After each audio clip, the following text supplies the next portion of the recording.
usapang oil filter tayo mga paps, no? Eto C110 ng Vic, mga paps. Gamit ko sa Vios ko, pero maraming fitting yan mga paps, no?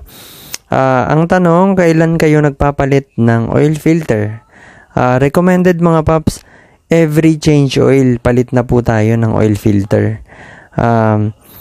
Marami nagtuturo online na kagaya nito, na lalagyan ng oil yung oil filter.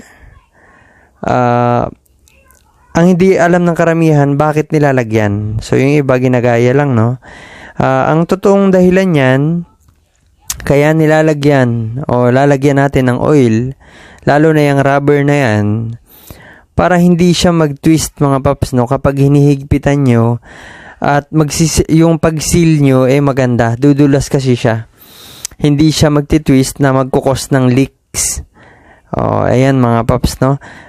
Ikakalat nyo lang siya sa rubber para pag hinigpitan nyo siya, hindi didikit yung rubber na yan doon sa part ng engine, no, na pagkakapitan niya.